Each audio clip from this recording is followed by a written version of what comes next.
Much like most people, once I saw the cover for The Ranking of Kings, I thought to myself, no, that's an anime that I'm going to skip. It looked weird, the animation looked childish, it just didn't seem like anything that I would want to get into.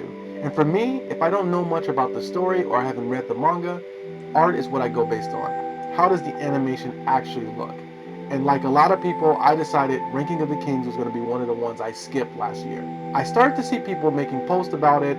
I started seeing people make content about it, but it still wasn't enough to draw me into the story or make me want to investigate. I was curious, but not that curious because again, the animation just wasn't doing it for me. It wasn't until this year that I was looking for something to watch with my cousin, and I saw Ranking of the Kings, and I thought, let me give it a try. If it's good, I'll have a good anime to watch, and if it's bad, I'll probably only watch 2 or 3 episodes and drop it. From the very first episode, I was absolutely blown away. I was blown away by the story. I was blown away by the characters. I was blown away by what a main character could be. I could have never imagined, or I would have never dreamed of having a character like Boji. And the way that I root for Boji is like something I've never felt or seen. This guy is the perfect main character, in my opinion, because you cannot help but root for him.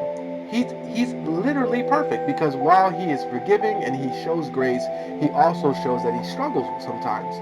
You can hurt him in a way that makes it difficult for him to get over it. He's not just like I don't. It doesn't matter to me. I don't care. He cares. He cares very much, and the depth of the characters and their development in this story is top tier. I like to watch a lot of animes for a lot of different reasons. Sometimes I just like to see an anime that's fun fights, fun whatever. It's a good story, but it's not really that deep. The concept's not really that deep. I'm not really that drawn into it. An example could be like Fire Force or Samurai Champloo or Cowboy Bebop. These type of animes, Baki, Grappler Baki. I don't really care that much about these anime, but I watch them a bunch of times. But those anime are what I would consider top 100 anime, whereas this is a top 25 for sure. And currently, I have Ranking of Kings in my top 10. So what's the story about? I originally assumed that it was some kind of glorified battle tournament and that they were fighting to become king, but it's not at all. It's about a young boy, Boju, and his father dies, and now who's going to be the king? Now that's the story that we're really following, but it seems as if there's another story happening underneath with the actual ranking of kings, which is something that I like. I'm kind of excited about, but I'm also kind of disappointed because I thought it was only going to be one season, but it seems like there's going to be more seasons. I don't know if this is based off of manga. I haven't investigated.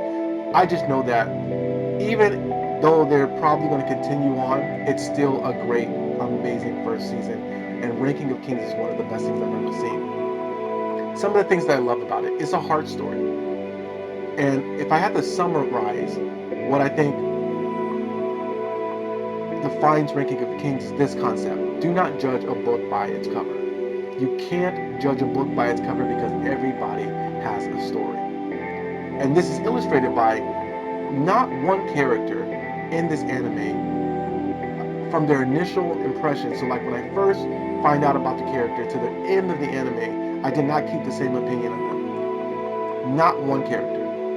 Most of them went from bad to good, with the exception of Boss, King Boss, went from good to bad. But everybody, you get to see how complex every single character is. And some of these characters, most of these characters do terrible, horrible things and have had terrible and horrible things happen to them. But the response to life is just beautiful. From Boji to his stepmother, Boji and Kage, how they deal with their horrible childhoods, the actual King Boss, all of the retainers. It's just an amazing story, and you have to check it out. I cannot recommend Ranking of Kings highly enough. It's just if you are interested, it's the closest I can compare it to would be like Game of Thrones, but even that doesn't do it justice because I think that it's even more in depth than Game of Thrones, and you have such amazing relationships.